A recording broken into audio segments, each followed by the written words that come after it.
कि 18 जगह उनके शरीर में घाव हुआ है। एक छोटा सा दुबला पतला शरीर में इतना बार मारा गया। पुलिस द्वारा पुलिस की पिटाई, पारा टीचरों पे डंडा चलाया था। जैसे द्रौपदी का वस्त्रहरण हुआ था महाभारत में, तो झारखंड भारत में क्या हो गया, 80,000 पारा टीचर ठान लिया, सरकार को बदल दिया।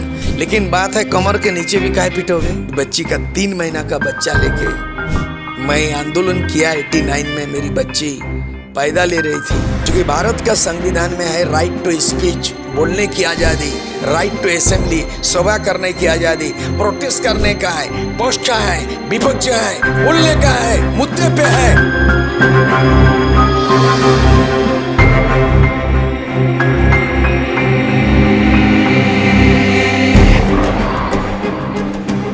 झारखंड आंदोलनकारी सपूर्व विधायक सूर्य सिंह बेसरा जी हैं। बीते जो 2-3 दिनों का झारखंड में जो घटनाक्रम रहा, लाठीचार्ज, सहायक पुलिसकर्मी का 17-18 दिनों से आंदोलन, फिर जो समर्थन देने जाते हैं उस पर लाठीचार्ज, तो ये सब सारा मुद्दा जो है एक पकड़ जो है बनी हुई है। एक विशेष सवाल ये रह रहा है कि कल के डेट में जो है बेसरा सर जो है देवेंद्र नाथ महतो पे रिम्स मिलने गए हुए थे। क्या कुछ बातें हुई हैं, क्या कुछ चर्चाएं परिचर्चाएं निकली हैं, और झारखंड की दशा और दिशा को हम लोग किस तरह से देखेंगे, इसको भी जानने का प्रयास करेंगे। और बीते जो है महज 3-4 महीनों में जो है विधानसभा चुनाव होना है, उसमें क्या कुछ अपनी भूमिका निभाएंगे, अपना रणनीति किस तरह से सेट कर रहे हैं, इसको भी जानेंगे। गुरुजी सबसे पहले जोहार। जोहार जोहार। आपका टीवी चैनल का नाम बताइए। मसाल न्यूज़। वाह, मसाल, बेमिसाल मसाल। गुरुजी सवाल ऐसे वार्ता हो कि बने बेमिसाल। जी। आपके सवाल को मैं पूछ रहा था कि डंडा क्यों किया, डंडा क्यों चलाया। अब आने वाला चुनाव में लोकतंत्र में जो डंडा मिलने वाला है वो वोट का चोट। देवेंद्र महतो एक नेतृत्वकारी है, उसकी छात्र नेता के रूप में उसकी पहचान बनी है।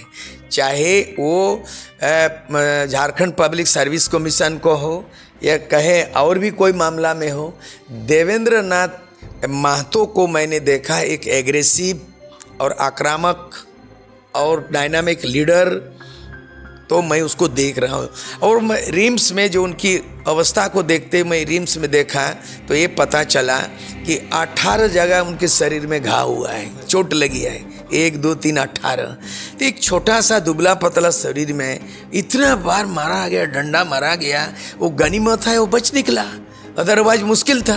तो टारगेट किया है साधारण कार्यकर्ता, शांति प्रिय रूप से वो बैठा था, डिमांड कर रहा था कि सहायक पुलिस कर्मियों का जो डिमांड है, मांग है, इस पे वार्ता किया जाए। और मैं इतने बड़े झारखंड आंदोलन का जब नेतृत्व किए थे, ऑल झारखंड स्टूडेंट्स यूनियन का बागडोर संभाले, तो बूटा सिंह होम मिनिस्टर, राजीव गांधी उस टेबल में बैठे थे और मैंने कहा हुजूर, मैंने जरूर बमबाजी हुआ है और विध्वंसकारी आंदोलन हुआ है, तोड़ फोड़ हुआ, आगजनी हुआ है, लेकिन मैं जानता हूं कि जितना भी तोड़ फोड़ हो, लेकिन तोड़ फोड़ के बाद पुनर्निर्माण का बात होता है कि जितना बड़ा भी आंदोलन हो जाए, लेकिन वार्ता ही एक ऐसा माध्यम है कि जटिल से जटिल समस्याओं का निदान टेबल टॉक में हो सकता है, चाहे आंदोलन के पहले हो या आंदोलन के बाद। मैंने यही डायलॉग 1989 में बोला। तो आज जो पुलिस द्वारा पुलिस की पिटाई, पुलिस वर्दी में बैठे आंदोलन करते हुए पुलिस की पिटाई एक लोकतंत्र की हत्या के बराबर है। और हेमंत सोरेन जो है ना, तीसरे बार मुख्यमंत्री का बागडोर संभालते हुए उनको नरमी होना चाहिए था, वार्तालाप होना चाहिए था। उनका बर्ताव पुलिस के लाठी डंडा की सरकार नहीं होना, तानाशाही नहीं होना था, हिटलर सही नहीं होना था। उनमें कोई भी समस्याएं जो है ना वार्ता के जरिए हल निकालना था। समस्या चाहे किसी भी कर्मचारी का हो, किसी भी वर्ग के आदमी का हो, किसी भी जनता का हो, भारत के संविधान में सभी वर्गों का, सभी कर्मचारियों का और छात्रों का, विद्यार्थी का, प्रोफेसर, लेक्चरर का, सभी समस्याओं का निदान भारत का संविधान में वो है। तो मैं आपको बता रहा हूँ, याद दिलाना चाहता हूँ कि रघुवर दास 5 साल का कार्यकाल पूरा किया, लेकिन 5 साल का रिटर्न कुछ नहीं मिला। काहे नहीं मिला? पारा टीचरों पे डंडा चलाया था। 80,000 पारा टीचर ने ठान लिया कि इसको सबक सिखाएंगे। और 40,000 आंगनबाड़ी सेविका महिलाओं को, जैसे द्रौपदी का वस्त्रहरण हुआ था महाभारत में, तो झारखंड भारत में क्या हो गया कि उसका भी वस्त्रहरण जैसा बेइज्जत किया। 40,000 आंगनबाड़ी महिलाएं, 80,000 पारा टीचर ठान लिया, सरकार को बदल दिया। तो सरकार तानाशाही, निरंकुश सरकार नहीं टिक सकता है, डंडा लाठी की सरकार नहीं हो सकती है। ये आत्मघाती कदम था, ये बहुत बड़ी सबक। बस हम यही चाहेंगे कि मैं निंदा करता हूँ, और जितना उसको लाठीचार्ज हुई है, न्यायिक जांच तो मांग लोग करते हैं। मैं मानव अधिकार आयोग में आज इसका जो है मैं आवेदन निवेदन करने जा रहा हूँ, बाय लेटर, बाय मैसेज। मैं राष्ट्रीय मानव अधिकार आयोग दिल्ली में है, और वो आयोग इतना काम करता है, वो न्याय दिला सकता है, मुआवजा दिला सकता है। जेल में अगर कोई बंदी है माओवादी नाम, गलत की सही, उसका भी मानव अधिकार जेल का निरीक्षण कर सकता है। और मानव अधिकार आयोग का काम है कि जिसको आतंकवादी बोलते हैं, बॉर्डर में इनकाउंटर से मारते हो, सही की गलत तुम इनकाउंटर करते हो, ये मानव अधिकार आयोग फैसला करेगा। ये मामला राज्य सरकार के स्तर में स्तरीय उच्च स्तरीय न्यायिक जांच का मामला नहीं बनता है, ये मानव अधिकार का हनन है। क्योंकि भारत का संविधान में है राइट टू स्पीच, बोलने की आज़ादी, राइट टू असेंबली, सभा करने की आज़ादी, प्रोटेस्ट करने का है, पक्ष का है, विपक्ष है, बोलने का है, मुद्दे पे है। लेकिन लाठी डंडा कोई पुलिस नहीं चला सकता है। इसीलिए मानव अधिकार का दरवाज़ा मैं उन बच्चों के खातिर, उन वर्दीधारी पुलिस के हक के खातिर, देवेंद्र नाथ महतो के प्रोटेक्शन खातिर मैं इस मुद्दा को राष्ट्रीय मानव अधिकार दिल्ली तक उसका दरवाज़ा खटखटाने का मैं वचनबद्ध हूँ। जी गुरुजी, एक सवाल आपने कहा कि उसको 18 जगह जो है चोट लगी हैं, लेकिन कमर से ऊपर भी उन्हें जो विजुअल में दिखने को मिल रहा है कि चोट लगी हैं, तो क्या लाठीचार्ज के दरमियान कमर से ऊपर मारने का कोई प्रावधान है? आप पहले तो बात है कमर के ऊपर में लाठीचार्ज नहीं कर सकता है, क्योंकि सारा इंजन शरीर का कल कब्जा कमर के ऊपर है। लेकिन बात है कमर के नीचे भी काहे पिटोगे? पीट पाट के क्या, आप गुंडा को, चोर को भी नहीं पीट सकते हो। दंड देने का अधिकार पुलिस को नहीं है, पुलिस को है सीआरपीसी। मैं जानता हूँ criminal procedure act, CrPC, IPC. आजकल मोदी सरकार ने सीआरपीसी आईपीसी को भी बदल दिया, कुछ एक्ट लोगों को भी हटा दिया है, वो अपने अलग जगह है। लेकिन मैं कानून जानता हूँ कि जो आदमी पढ़ा लिखा है, कलम पकड़ता है, तुम उसको डंडा से काहे पिटवाया? एक लीडरशिप, वो चाहता है कि समाधान हो, वो चाहता है कि वार्ता हो, आंदोलनकारी सरकार के बीच में एमिकेबल सॉल्यूशन बोलता है, न्याय संगत मांग पर सम्मानजनक समझौता चाहता है। इसीलिए देवेंद्रनाथ गुंडागर्दी के लिए नहीं आया, देवेंद्रनाथ महतो इनकाउंटर के लिए लाठी के बदले लाठी नहीं भाजा।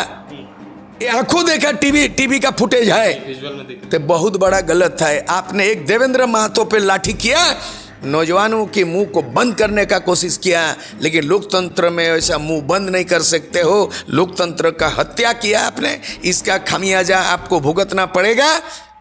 ये हेमंत सोरेन को जो है मैं आगाह करना चाहता हूँ, हम न्यायिक जांच तो कराएंगे मानव अधिकार आयोग से, और उसका मुआवजा भी दिलवाएंगे, प्लस समाधान उचित हुआ नहीं हुआ ये अपना संगठन का मामला है। जी, कल आप रिम्स में मिले थे, उसका तबीयत का जायजा लिया, कैसे लगा? क्योंकि झारखंड वासी जो है आप मिलने चले गए, वहाँ पे मिलने का भी उस तरह से प्रावधान नहीं है, बहुत सारे सिक्योरिटी का वहाँ पे लोग रखे गए हैं, प्रशासनिक बल जो रखे गए हैं, लेकिन बहुत लोगों को मिला भी नहीं देना जा रहा है।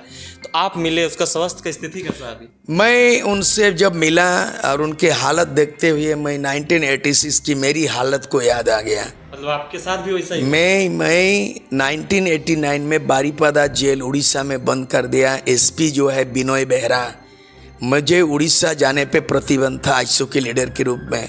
बड़ा बड़ा हुडिंग उड़ीसा गवर्नमेंट, उस समय जेबी पटनायक कांग्रेस के चीफ मिनिस्टर थे, और मयूरभंज डिस्ट्रिक्ट के जो है ना police superintendent of police Binoy Behera था, आईपीएस एसपी था, और उन्होंने पूरा जो है नाकेबंदी कर दिया। और मैं चला गया नाकेबंदी तोड़ करके उड़ीसा, रायरंगपुर गए, और वहाँ पे पकड़ने के बाद हमको उल्टा पंखा में उल्टा टांगा और खुद पीटा, और इतना पीटा कि बेहोश होके मेरे को कौन गाड़ी में लादा, और उसके बाद बारीपादा ले आया। और जब मैं मेरा रीढ़ में बंदूक के कूंदा और बूट से मारा था बेहोश अवस्था में। और भोर 4 बजे संजय बसु मल्लिक रांची के इंटेलेक्चुअल एक हाथ कड़ी में हमको बांधा और बारीपदा जेल में रगड़ के ले जा रहा था, झुक नहीं रहे थे। तो 10 फीट का इतना बड़ा बांस का डंडा पुलिस ने उसको मारा जेल गेट में और वहीं हम बेहोश हो गए। हमको जैसे कुत्ता को मार के जो रस्सी बांध के जो फेंक देता है, मैं कैसे भूल सकता हूँ। मैं 1 महीना तक मैं जान बचाया। मेरी वाइफ मेडिकल पे थे, टाटा मेन हॉस्पिटल।